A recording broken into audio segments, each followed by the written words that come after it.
Números capítulo 23, versículo 19. Números capítulo 23, versículo 19. Vamos a estar estudiando en esta hora, mis amados hermanos, el atributo, la verdad de Dios. Recuerden que estamos en las series de estudio o en la serie de enseñanza acerca de los atributos de Dios, conociendo el carácter de Dios, conociendo a Dios en esencia, conociendo estas virtudes maravillosas. Mis amados hermanos, cada día que nosotros estudiemos los atributos de Dios, debe de haber en nosotros, al conocer cómo es Dios, cómo es su carácter por medio de sus atributos, debe de haber mayor entrega, mayor devoción, mayor temor, mayor reverencia, porque no es que de pronto podamos decir que estamos engañados, que no conocemos cómo es Dios. Ahora nosotros estamos conociendo a Dios a través de sus atributos. Nosotros, por decir, hablando de un individuo, de una persona, nosotros decimos, no le conocemos. Pero cuando conocemos a ver sus virtudes, sus defectos, entonces decimos, ya le conocemos, ya sabemos cómo es. Nosotros estamos conociendo a Dios a través de sus atributos, bíblicamente. Lo que la Biblia expone, lo que la Biblia dice, no lo que yo diga, no lo que yo pienso, sino lo que la palabra del Señor dice acerca de los atributos de Dios. Vamos a, como decía, estaremos predicando esta noche, avanzaremos lo que más podamos avanzar acerca de este atributo, la verdad de Dios. Libro de Números, capítulo 23, versículo 19, leemos la palabra del Señor en el nombre del Padre, del Hijo y del Espíritu Santo. Dios no es hombre para que mienta, ni hijo de hombre para que se arrepienta. Él dijo y no hará, habló y no lo ejecutará. Oramos. Padre, te honramos y te bendecimos, te exaltamos, te glorificamos. Tú eres Dios y Señor. A ti la gloria, la honra, la exaltación, la alabanza y todo lo que tenga que ver con reconocimiento o mérito o exaltación o alabanza es para usted. Eres digno, Señor.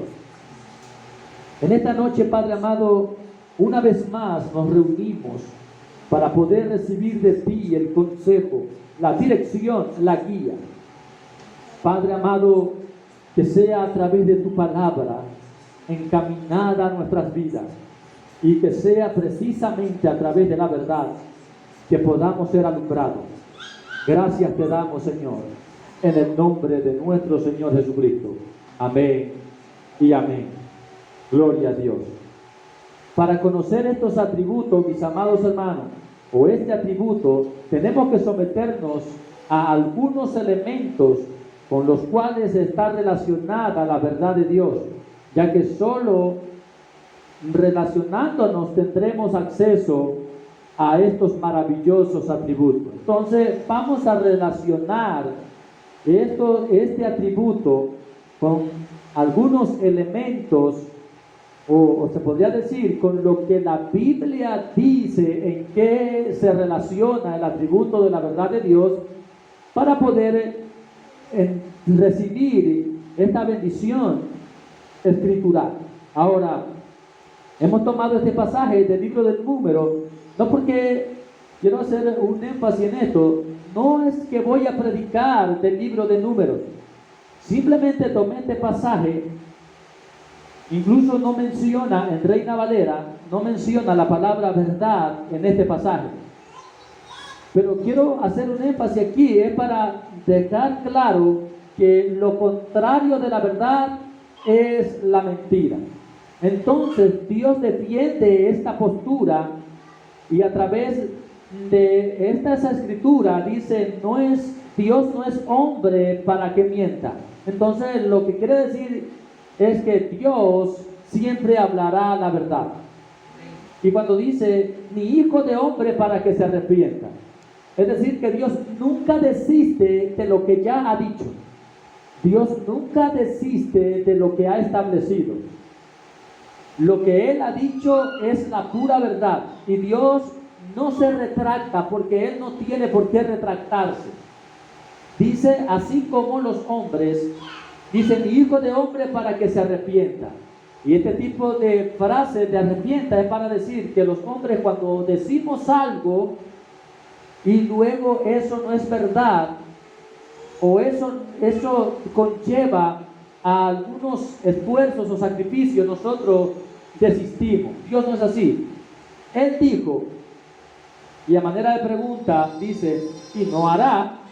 Pregunta, Él dijo y no hará. Lo que quiere decir es, lo que Él dijo, Él lo llevará a cabo. Habló y no lo ejecutará. O sea, es una pregunta para estar como hablando en hipérboles, para denotar que Él es alguien que no se arrepiente de lo que ha dicho. Por eso las palabras en las preguntas es, Él dijo y no hará. Está preguntando, no es que está haciendo una afirmación como Él no hará, no, está haciendo una pregunta.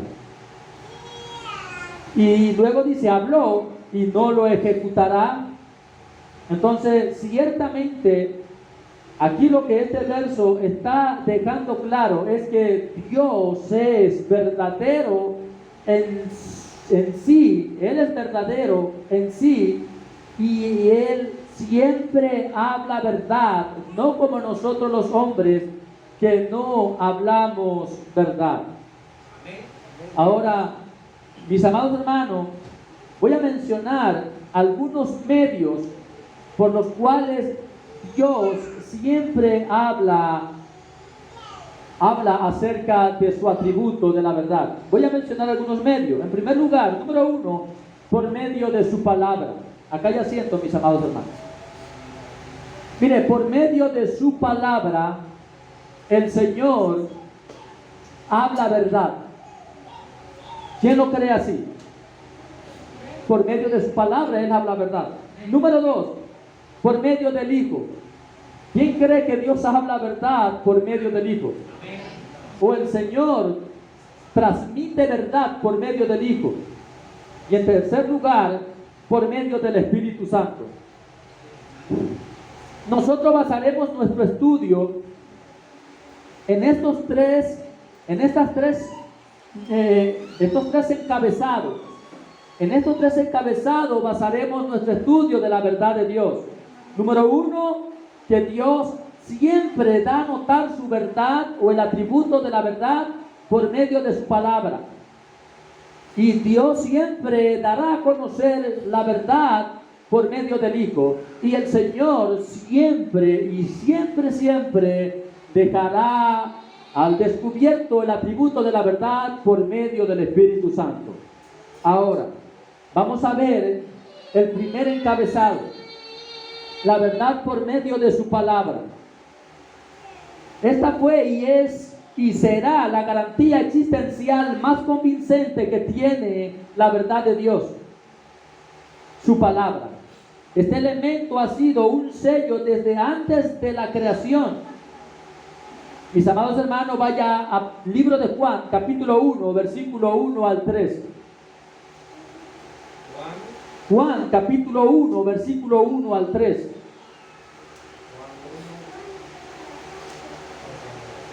En el principio era el Verbo, y el Verbo era con Dios, y el Verbo era Dios. Este era en el principio con Dios. Todas las cosas por Él fueron hechas, y sin Él nada de lo que ha sido hecho fue hecho. Entonces, de toda promesa y toda profecía, de todo pacto, ya existía una garantía, la verdad de Dios por medio de su palabra. Hermano, antes de toda promesa, antes de toda profecía, ya existía la garantía de Dios, ya existía la verdad de Dios por medio de su palabra. Y para dejar claro, no por su palabra escrita en aquel entonces, sino por su palabra audible. porque todo fue hecho por la palabra de Dios. Y hay dos puntos de la palabra de Dios. Una que fue la palabra audible y otra que fue la palabra escrita. Ahora, vemos esta verdad hablada de la boca de Dios era suficiente. Es por eso que los hombres de Dios usaban algunas expresiones como medio de garantía para dar a notar que la verdad que iban a comunicar era la palabra de Dios. Estas expresiones no solo convencían, sino que infundían temor, asombro, pavor, humillación. Los más poderosos temblaron y lloraron como un niño de pecho al escuchar la verdad de Dios. Pero también la verdad de Dios por medio de su palabra traía fortaleza, esperanza, coraje, alegría, paz, victoria, etcétera, etcétera. Y simplemente para dejar claro, cuando dije coraje, no era coraje de ira, sino coraje de gallardía, coraje de guerrero, coraje de no quedarse estancado, sino el coraje que siembra ese efecto de poder avanzar. Ese coraje que uno dice, no, yo voy a salir adelante. Ese tipo de coraje. No el coraje que la gente se enoja. No.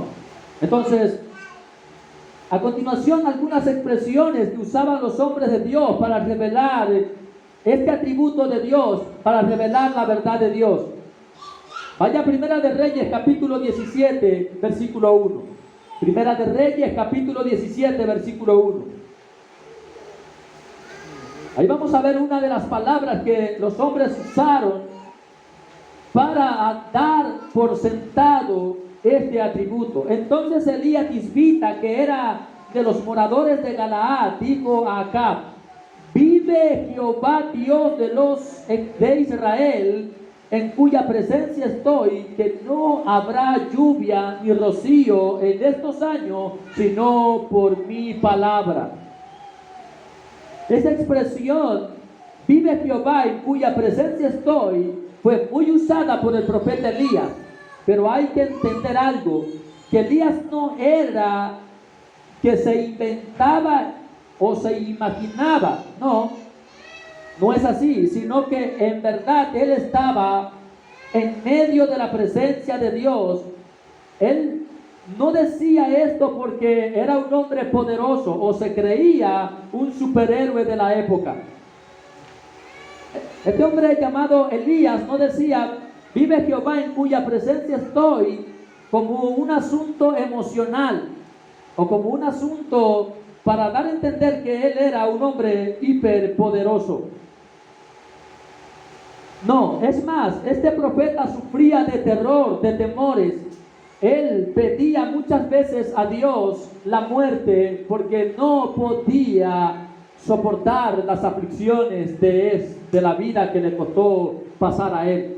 Entonces, las palabras que usaba el profeta Elías, como vive Jehová, que en cuya presencia estoy, no era una palabra como un asunto para poder salir de ese apretón. No, lo que él estaba diciendo verdaderamente es que en verdad él estaba dentro de la presencia de Dios.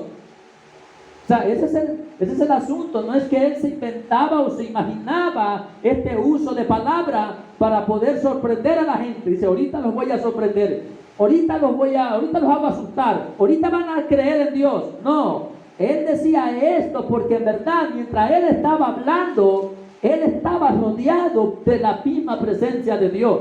O sea, no es que él estaba haciendo un engaño, él en verdad estaba hablando delante de la presencia de Dios.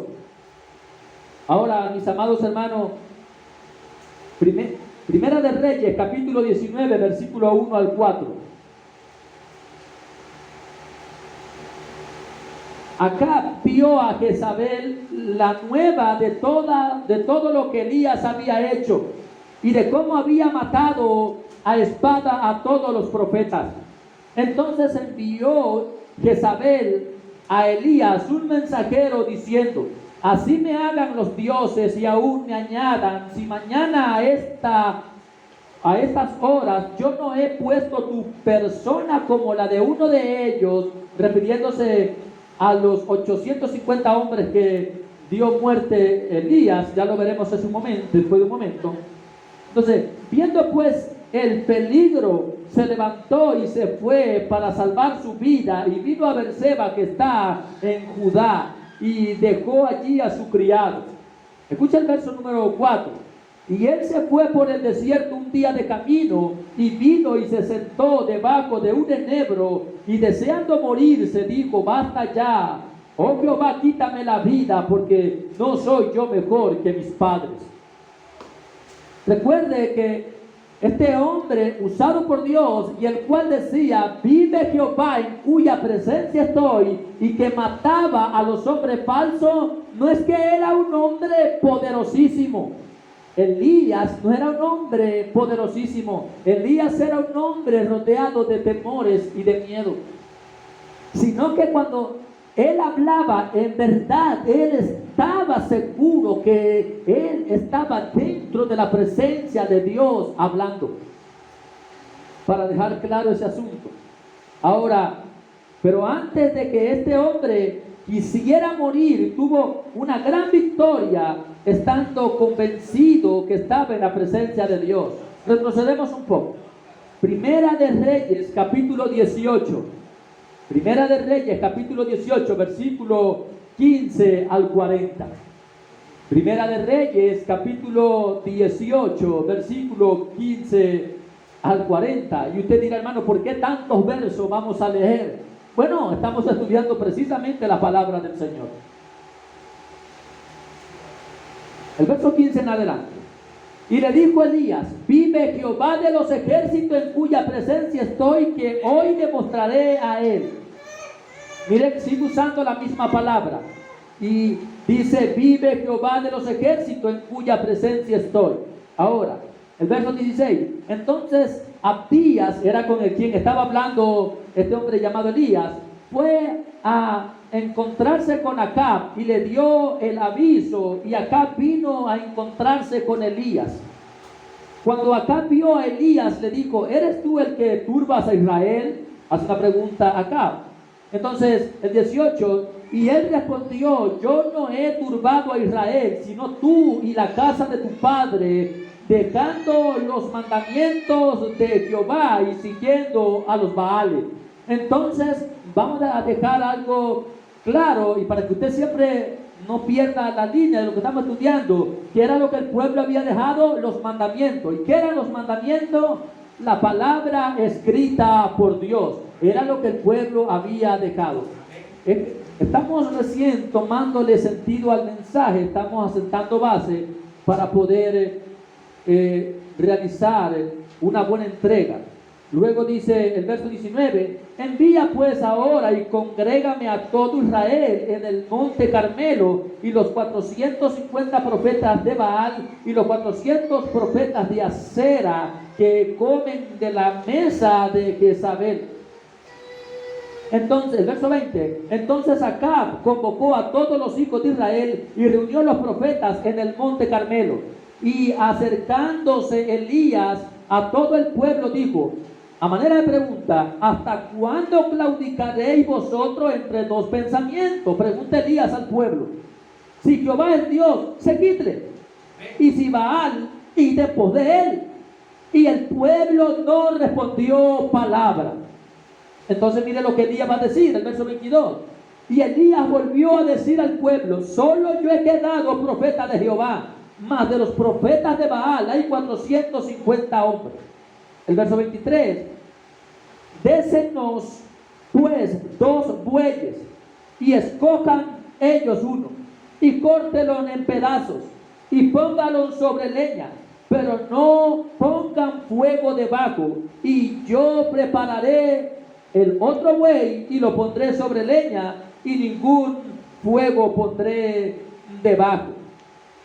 Invocad luego vosotros el nombre de vuestros dioses, y yo invocaré el nombre de Jehová, y el Dios que respondiere por medio de fuego, ese sea Dios. Y todo el pueblo respondió diciendo: bien dicho, bien dicho. El verso 25, entonces Elías dijo a los profetas de Baal: escogeos un buey y prendedlo vosotros primero, pues que sois los más, o eran, la mayoría gana, siempre dice la gente, e invocad el nombre de vuestros dioses, mas no pongáis fuego debajo. Y ellos tomaron el buey que les fue dado y lo prepararon e invocaron el nombre de Baal desde la mañana hasta el mediodía, diciendo: Baal, respóndenos. Pero no había voz ni quien respondiese. Entre tanto ellos andaban saltando cerca del altar que habían hecho.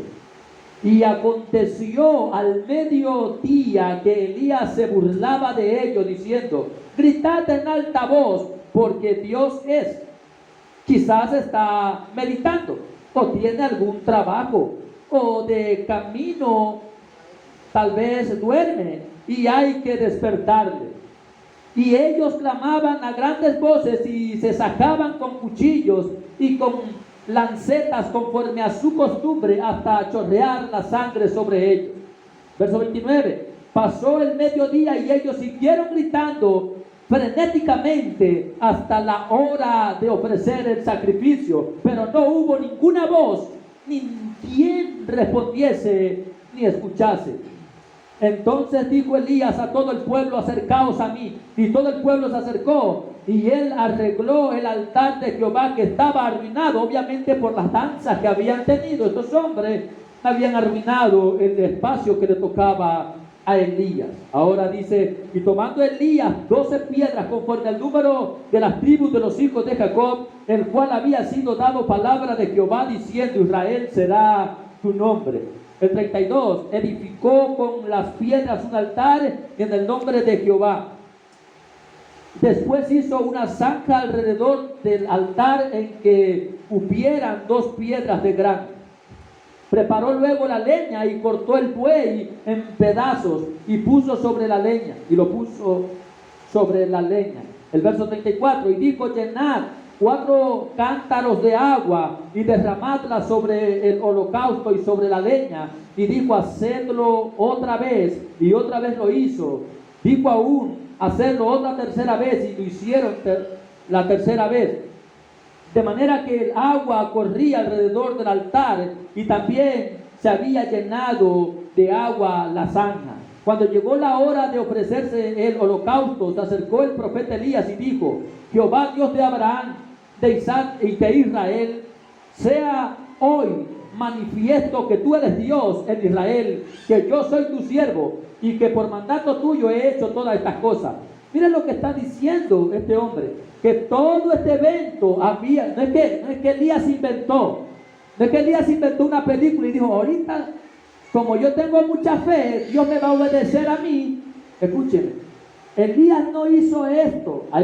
Muchas veces los predicadores dicen: hermano, tenemos que tener una fe como la de Elías, que él preparó un altar, invocó a Dios. No, escúcheme, aquí está diciendo que Dios le había dicho a Elías que haga eso, que él lo iba a respaldar. No es que Elías en medio del aprieto dijo: bueno, vamos a hacer lo siguiente, el Dios que responda por fuego, ese es el Dios verdadero. No dijo, él no pensó eso. Dijo: bueno, aquí como mi Dios es poderoso, Él me va a dar la victoria. No dijo eso. Por ahí acá con el hermano William de pronto se sienta hermano, o por ahí también. Entonces, mis amados hermanos, a veces nosotros creemos o pensamos que tenemos una hiperfe, y este verso muy mal interpretado, haciendo o diciendo que Elías había invocado a Dios como dándole una orden a Dios para que le respondiera por fuego. Pero este hombre está testificando que lo que él está haciendo simplemente es el mandato que ya Dios le había dicho. Leemos una vez el verso 36 una vez más. Cuando llegó la hora de ofrecerse el holocausto, se acercó el profeta Elías y dijo: Jehová, Dios de Abraham, de Israel, de Isaac y de Israel, sea hoy manifiesto que tú eres Dios en Israel, y que yo soy tu siervo, y que por mandato tuyo he hecho todas estas cosas. Por mandato tuyo. El verso 27. Respóndeme, Jehová, respóndeme, para que conozca este pueblo que tú, oh Jehová, eres el Dios, y que tú vuelves a ti el corazón de ellos. El 38. Entonces cayó fuego de Jehová y consumió el holocausto, la leña, las piedras y el polvo, y aún lamió el agua que estaba en la zanja. Viéndolo todo el pueblo se postraron y dijeron: Jehová es el Dios, Jehová es el Dios. Ahora el verso número 40 dice: entonces Elías les dijo: prended a los profetas de Baal para que no escape ninguno. Y ellos los prendieron, y los llevó Elías al arroyo de Sison, y allí los degolló. Escúcheme, vemos que en el verso número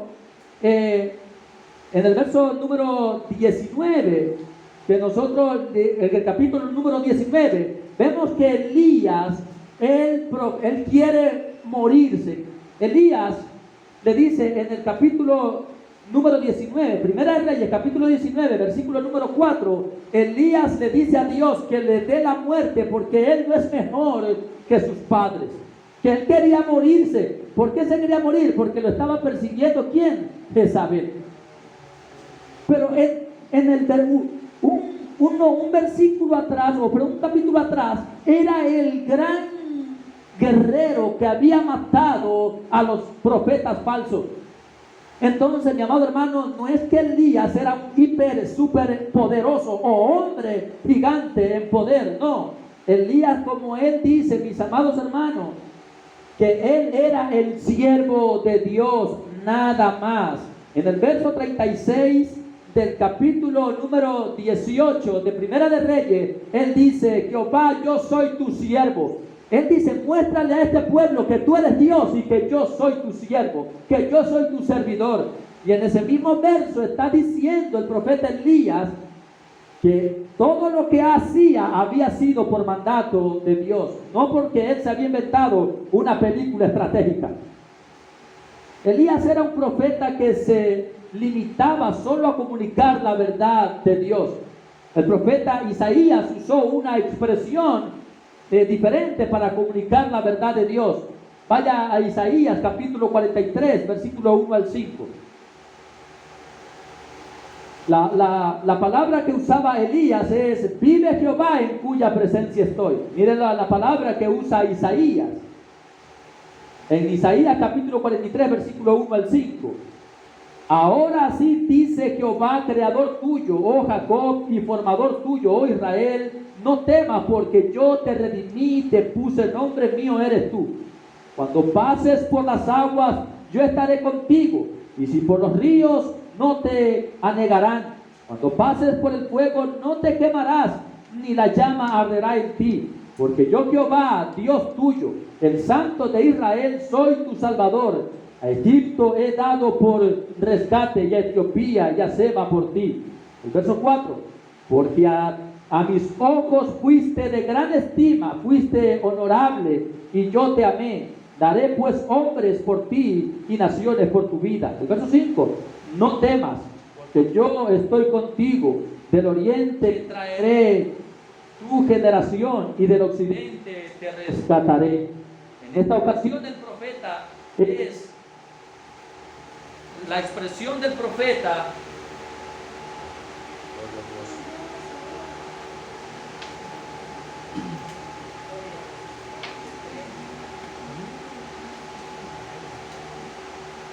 Gloria al Señor, gloria a Dios, aleluya, gloria a Dios, gloria al Señor, gloria a Dios, aleluya, gloria a Dios.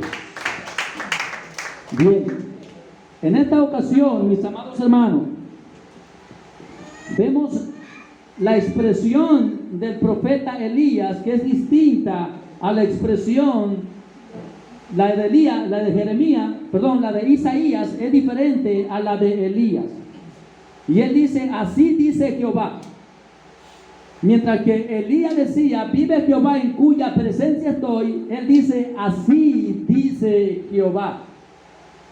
Ahora, cuando el profeta Isaías hacía uso de esta palabra como así dice Jehová, es porque en verdad así había dicho Jehová. No es que él se estaba inventando algún tipo de palabra.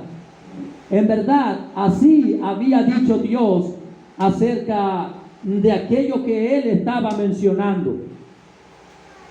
Ahora, mis amados hermanos, como podemos ver en esta palabra, haciendo el uso de así dice Jehová, traía verdad, de aliento, de fortaleza y de esperanza. Dios por medio de su palabra muestra su atributo de la verdad para traer buenas noticias. Isaías 44 del 1 al 6. Isaías 44 del 1 al 6. Ahora pues, oye Jacob, siervo mío, y tú Israel, a quien yo escogí. Así dice Jehová, hacedor tuyo, y el que te formó desde el vientre, el cual te ayudará. No temas, siervo mío, Jacob, y tú Jerún, a quien yo escogí, porque yo derramaré agua sobre el sequedal y ríos sobre la tierra árida. Mi espíritu derramaré sobre tu generación y mi bendición sobre tus renuevos, y brotarán entre hierba y como sauce junto a las riberas de las aguas. Este dirá, yo soy de Jehová, y dice, el otro se llamará el nombre de Jacob, y otro escribirá con su mano, a Jehová se apellidará con el nombre de Israel. Así dice Jehová, Rey de Israel. Otra vez está usando la expresión, así dice Jehová, Rey de Israel, y su Redentor, Jehová de los ejércitos, yo soy el primero y yo soy el postrero, y fuera de mí no hay Dios. Otro profeta usa otra expresión, en el caso de Ezequiel, en su libro, Ezequiel capítulo 13, versículo 1 al 10, dice el profeta Ezequiel, en su libro, capítulo 13, versículo 1 al 10, vino a mí palabra de Jehová diciendo, hijo de hombre, profetiza contra los profetas de Israel que profetizan, y di a los que profetizan de su propio corazón, oíd la palabra de Jehová. Así ha dicho Jehová el Señor, ay de los profetas insensatos que andan en pos de su propio espíritu y nada han visto. Como zorras en los desiertos fueron tus profetas, oh Israel. No habéis subido a las brechas ni habéis edificado un muro alrededor de la casa de Israel para que resista firme en la batalla en el día de Jehová.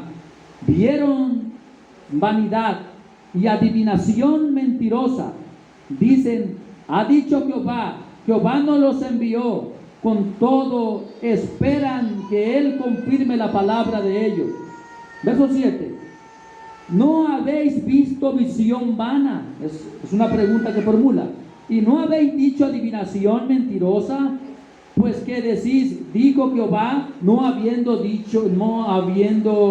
yo hablado. Es una pregunta que formula Dios por medio de Ezequiel en aquellos días. En verso 8. Por tanto, así ha dicho Jehová. Y esta expresión es la que usa Ezequiel. Así ha dicho Jehová.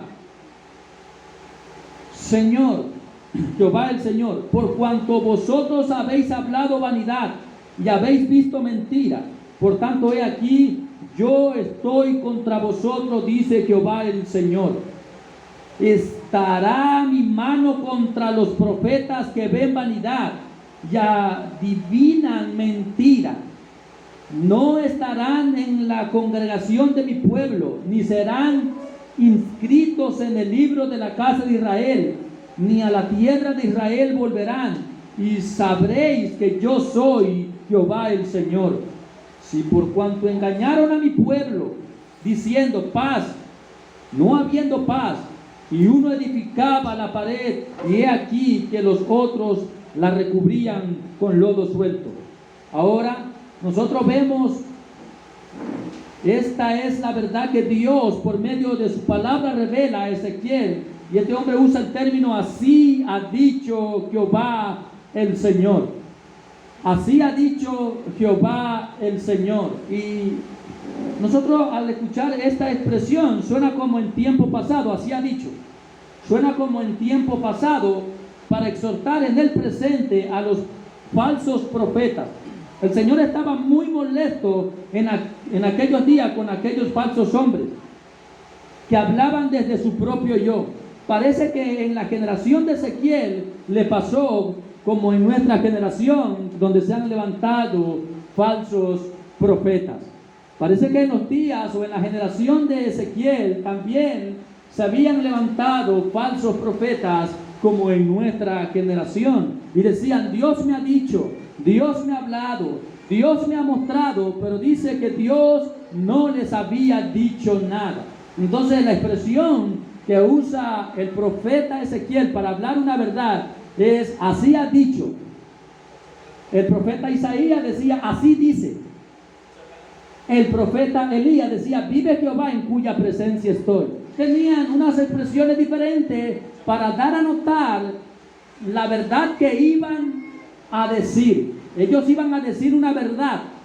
Y en la primera vemos a este hombre llamado Elías, que él dice una verdad por la cual estaba padeciendo el pueblo por causa de la idolatría, por causa de la inmoralidad que había en el pueblo de Israel por medio de esta mujer Jezabel y su esposo Acab. Ahora vemos en el libro de Isaías, cuando Isaías, él dice, así ha dicho Jehová, era para mencionar que Dios iba a traer bienestar al pueblo, que iba a traer paz, iba a traer tranquilidad en el libro de Isaías.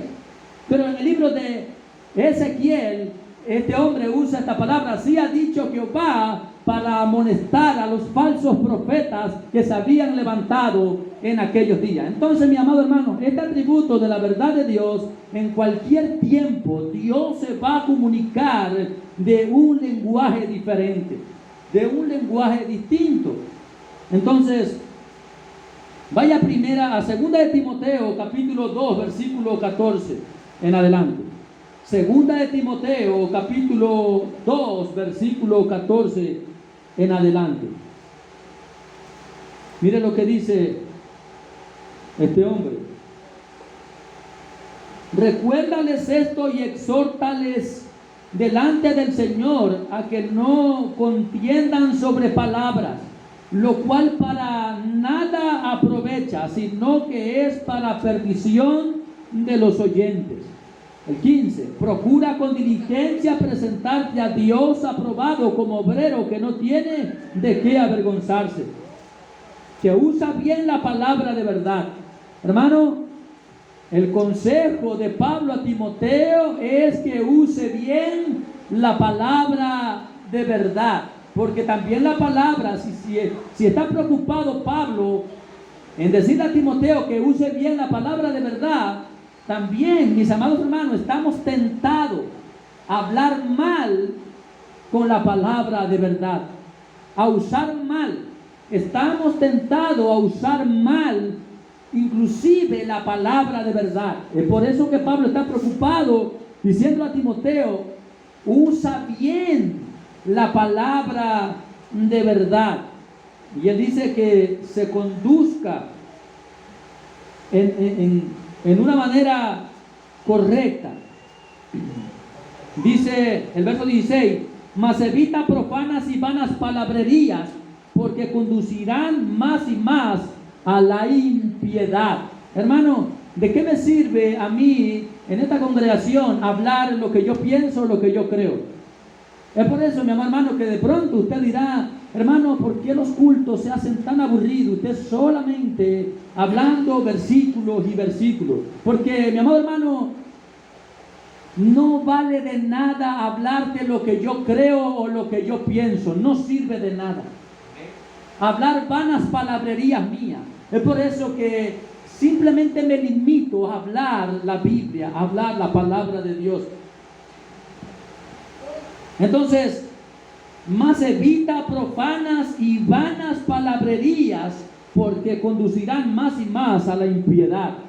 Y su palabra carcomerá como gangrena, de los cuales son Himeneo y Fileto, que se desviaron de la verdad, diciendo que la resurrección ya se efectuó, y trastornan la fe de algunos. Entonces ahora el Señor Jesucristo también usa algunas afirmaciones acerca de la verdad de Dios, refiriéndose a la palabra. Entonces, la verdad de Dios, o el atributo de la verdad de Dios, por medio de la palabra. Hemos estado viendo este uso de este atributo por medio de la palabra. Ahora, Jesucristo en Juan capítulo 17, versículo 17, mira lo que dice: santifícalos en tu verdad, tu palabra es verdad. Hablando con el Padre, Jesucristo está orando al Padre y está encomendando a los de Él, a los suyos. El Señor está rogando al Padre sobre el cuidado de nosotros, o el cuidado de su pueblo. Pero Él dice, para que no nos mezclemos con el mundo. Juan capítulo 17, versículo 17. Dice, santifícalos con tu verdad. Es como si la verdad de Dios fuera una marca, un sello. Pero luego dice, tu palabra es verdad. Entonces es claro que la verdad de su palabra, o que su palabra es la verdad, y ella nos santifica al obedecerlo. Hermano, la palabra nos va a santificar usándola en obediencia. El Señor Jesucristo le ruega al Padre, dice, santifícalos en tu verdad. Tu palabra es verdad. Hermanos, es por medio de la palabra de Dios que nosotros vamos a ser santificados. No es porque yo lo diga, sino porque así lo describe el Señor Jesucristo inclusive. También dice que su verdad trae libertad. Juan capítulo 8, versículo 31 al 36. Su palabra trae libertad. Dijo entonces Jesús a los judíos que habían creído en Él: si vosotros permaneciereis en mi palabra, seréis verdaderamente mis discípulos. Juan 8:31 en adelante. Y conoceréis la verdad, y la verdad os hará libre. Le respondieron: linaje de Abraham somos, y jamás hemos sido esclavos de nadie. ¿Cómo dices tú seréis libres? Esta es la pregunta que hacen los judíos. Ahora dice el verso 34, Jesús les respondió: de cierto os digo, que todo aquel que hace pecado, esclavo del pecado, es esclavo del pecado. El 35, y el esclavo no queda en la casa para siempre, el Hijo sí queda para siempre. Así que si el Hijo os libertare, seréis verdaderamente libres. Entonces, mis amados hermanos, conocer la verdad, esta verdad trae libertad. Ahora, este verso ha sido muy mal interpretado, al menos desde que yo conozco el Evangelio. La gente dice: hermano, yo soy libre. La Biblia dice que la verdad me hace libre, y hacen uso de esta palabra para decirle cualquier cosa a otra persona. No, este verso no es para yo decirle al hermano William: hermano William, yo te voy a decir la verdad porque la verdad me hace libre, tú estás en un error. No, yo le hago ver un error de pronto al hermano William, no porque la palabra me haga libre a mí. No, hermano, yo le hago ver porque lo amo, porque es mi hermano en Cristo y yo quiero que él se conduzca bien. El uso de esta palabra aquí, y conoceréis la verdad, está diciendo es que yo, cuando me encuentre con la Biblia, cuando me encuentre con la verdad, cuando la verdad me confronte a mí sobre mi error, no a otros, cuando la verdad me confronta a mí, me hace libre. Es cuando yo me encuentro con la verdad. Cuando yo me encuentro con la verdad, cuando me encuentro con el carácter de Dios, cuando me encuentro con el atributo de Dios, con la verdad, me encuentro con la verdad. La verdad a mí me hace libre. No la verdad para andarle diciendo a la gente, sino la verdad. Leemos una vez más el verso 31. Dice: dijo entonces Jesús a los judíos que habían creído en Él: Si vosotros permaneciereis en mi palabra, seréis verdaderamente mi discípulo. Y luego dice, y esa palabra y, recuerde que cuando termina el verso 31 hay punto y coma, significa que es la secuencia de lo que se está hablando. Dice, y conoceréis la verdad, y la verdad os hará libre. ¿Qué es lo que te estaba diciendo? Ustedes son esclavos porque no conocen la verdad. Pero cuando ustedes hoy que han conocido la verdad, hoy que me conocen a mí, está diciendo Cristo, ustedes son libres. Pero ellos dijeron más adelante, no, ¿cómo vamos a ser esclavos del pecado si nosotros somos hijos de Abraham? Vivían en su soberbia y en su rebeldía. Esta palabra que ha sido malinterpretada para decir a otra gente, la verdad me hace libre y te digo una verdad, es mal usada. Esta palabra es bien usada para cuando usted, estudiando la palabra, usted lo confronta a la palabra, usted dice, soy libre por esta palabra. Mira, yo estaba pecando y la Biblia aquí me dice sobre mi pecado. Señor, gracias. Estamos terminando casi. Entonces, mis amados hermanos, Cristo está hablando que si creen en su palabra, entonces recién son sus discípulos. Mire que no me estoy inventando algo. Así lo dijo el Señor en el verso 31, que si creen en su palabra, recién son sus discípulos. Le leo una vez más el verso 31 de Juan capítulo 8. Dijo entonces Jesús a los judíos que habían creído en él: si vosotros permaneciereis en mi palabra, seréis verdaderamente mis discípulos. Es decir, mi amado hermano, que el que no permanece en la palabra de Dios, una vez más digo, no lo digo yo, lo dice la palabra. El que no permanece en la palabra de Dios no es discípulo de Dios. Solo aquel que permanece en la palabra de Dios, ese es discípulo del Señor. Pero no somos discípulos del Señor por venir a una iglesia. No somos discípulos del Señor por dar ofrendas o por hacer obras. Somos discípulos del Señor, mis amados hermanos, por permanecer en la palabra. En otro asunto, por permanecer en su verdad. Ahora, como decía, aquel que conoce la verdad revelada por su palabra, viene a tener libertad. Este párrafo de la Biblia nos lleva inmediatamente a nuestro segundo encabezado. Y nuestro segundo encabezado era la verdad por medio del Hijo. Entonces, vamos a dejar ahí hasta el próximo mensaje. Continuaremos la verdad por medio del Hijo. Hemos visto la verdad por medio de la palabra. El atributo de Dios, el carácter de Dios acerca de la verdad revelado por medio de su palabra. Imagínense, Dios es perfecto. Que este atributo de la verdad es muy importante en la divinidad. Porque imagínense si Dios fuera amor, si Dios fuera misericordioso, si Dios es justo. Pero si Dios no es verdadero, Él no es veraz, entonces ¿quién creería en un Dios que no es verdadero, que no tiene coherencia? Entonces, pongámonos sobre nuestros pies, mis amados hermanos. Gloria al Señor. Vamos a dejar ahí, gloria al Señor.